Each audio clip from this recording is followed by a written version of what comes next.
Saudara, kasus penganiayaan relawan Capres-Cawapres nomor urut 3 Ganjar Pranowo Mahfud MD oleh anggota TNI di Boyolali, Jawa Tengah menimbulkan pertanyaan. Apakah peristiwa ini hanya karena kesalahpahaman atau ada faktor politis di baliknya? Kita diskusi bersama Zeki Rahmat.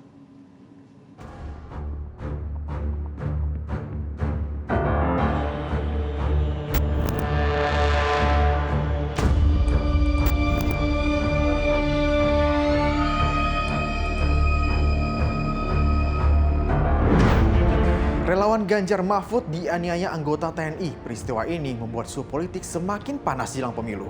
Benarkah penganiayaan ini murni kesalahpahaman? Dan bagaimana kronologi sebenarnya? Kita diskusi bahas ini.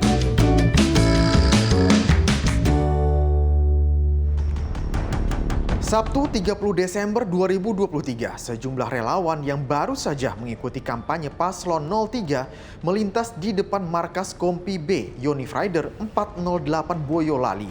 Saat itu, sebagian di antaranya menggunakan motor berknalpot brong yang disebut-sebut memancing riuh kondisi di lokasi. Peristiwa ini terekam CCTV dan membuat heboh media sosial. 7 orang relawan Ganjar Mahfud terluka, 2 di antaranya dirawat intensif. Pasca kejadian, Dandim 0724 Boyolali langsung angkat suara menjelaskan bagaimana kronologis kejadian pada saat itu.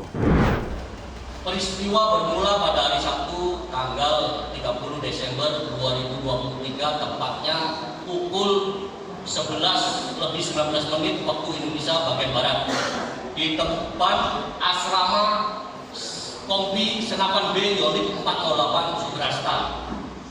Saat beberapa anggota IPAN B melaksanakan olahraga bola voli, kemudian mendengar suara bising yang membuat tidak nyaman dari beberapa sepeda motor dengan knalpot brong. Melintas secara terus-menerus dan berulang kali.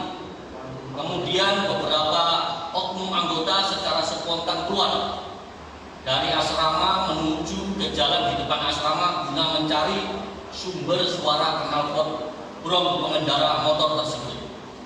Untuk mengingatkan kepada pengendara dengan cara menghentikan serta membubarkan hingga terjadilah penganiayaan terhadap pengendara sepeda motor knalpot brong tersebut. Setelah terjadi penganiayaan, selanjutnya beberapa korban dibawa ke RSU Pandanaran, Boyolali untuk mendapat pertolongan dan saat ini masih ada 2 orang yang sedang menjalani rawat inap. Panglima TNI juga menyatakan sudah menangani kasus penganiayaan di institusi yang ia pimpin. Kejadian yang di Boyolali itu, kemudian Dandim juga sudah melakukan langkah-langkah memberikan santunan dan sebagainya. Kasat ya, Kasat sudah memerintahkan unsur satuan terkaitnya untuk menangani masalah itu. Pasangan Capres dan Cawapres Ganjar Mahfud juga angkat suara. Keduanya menyayangkan peristiwa ini terjadi. Saat menjenguk relawannya yang dianiaya di rumah sakit, Ganjar menyatakan peristiwa ini terjadi begitu saja tanpa ada komunikasi sebelumnya. Sementara Mahfud MD menyatakan sportivitas TNI dipertaruhkan menyelesaikan kasus ini. Justru yang cerita saya dengar katanya ada komunikasi 2 hulu, nggak ada kalau itu. Jadi itu cerita lewat aja, dia berhenti dipukul gitu aja. Tanpa peringatan. Jadi ini tidak ada komunikasi sebelumnya. Karena saya ikuti ceritanya katanya diperingatkan, nggak ada itu. Kalau dari korban nggak ada. Jadi saya ingin luruskan agar tidak bengkok-bengkok. Dan saya kira hanya pengadilan yang bisa memutuskan dengan baik agar ini jadi peringatan untuk kita semua. Saya datang ke sini sebagai bentuk pertanggungjawaban karena dia pendukung saya. Dan sejauh yang saya dengar dari kalangan TNI sudah ditindak. Dan itu memang harus ditindak dan tidak mungkin tidak diketahui pelakunya. Karena CCTV di jalan itu sudah menunjukkan siapa orang-orangnya dan bagaimana terjadinya. Menyembunyikan hal seperti ini sesuatu yang tidak mungkin, sehingga lebih baik diungkap sebelum yang tersembunyi itu dibuka oleh orang lain yang sudah punya bukti-bukti juga. Gitu aja. Saya kira sportivitas TNI dipertaruhkan dalam hal ini. TPN Ganjar Mahfud meminta kasus ini segera diselesaikan karena menyangkut integritas jalannya pemilihan umum. Kita tidak ingin dunia internasional melihat pemilu di Indonesia sebagai pemilu yang tainted, ya, pemilu yang cacat, pemilu yang bermasalah, ya, karena intervensi kekuasaan dan netralitas yang tidak terjamin. Nah, peristiwa Boyolali ini akan menjadi salah satu evidence, salah satu bukti di mana integritas pemilu itu tainted, integritas pemilu itu bermasalah. Nah, ini yang menyebabkan kami ngotot sekali, kami sangat keras menuntut supaya kasus ini diselesaikan sesuai dengan ketentuan hukum yang berlaku. Pengamat politik menilai peristiwa penganiayaan relawan Ganjar dan Mahfud di Boyolali dapat menambah rasa kekhawatiran publik di tengah panasnya situasi jelang pemilu. Iya, pertama tentu sangat kita sesalkan ya, karena ini menambah situasi mengkhawatirkan menjelang pelaksanaan pemilu.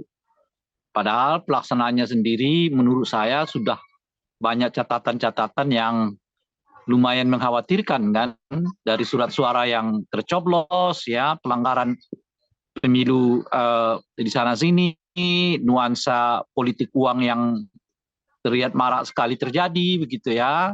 Lalu dugaan ada ketidaknetralan institusi negara begitu ya, ditambah juga dengan kekerasan seperti itu akan menguatkan apa yang menjadi kecurigaan publik selama ini begitu ya. Nah, jadi itu satu. Nah, yang kedua, sebetulnya dalam pemilu yang demokratik itu ya, salah satu yang penting untuk dijaga itu adalah perasaan nyaman bagi para pemilih untuk datang ke TPS gitu. Peristiwa Boyolali itu menambah rasa khawatir ya yang makin meningkat di tengah masyarakat, dan juga saya kira menambah rasa asumsi yang sudah terbangun selama ini di tengah masyarakat bahwa memang aparatus negara kita ini punya kecenderungan politik tertentu begitu untuk mendukung salah satu paslon. Mengusut tuntas kasus penganiayaan ini tentu harus dilakukan agar panasnya suhu politik jelang pemilu bisa diredam. Dan yang dilakukan para elit adalah menahan diri dan ikut mendinginkan suasana agar kondusivitas jelang pemilu bisa dijaga. Saya Zaki Rahmat pamit, terima kasih, sampai jumpa.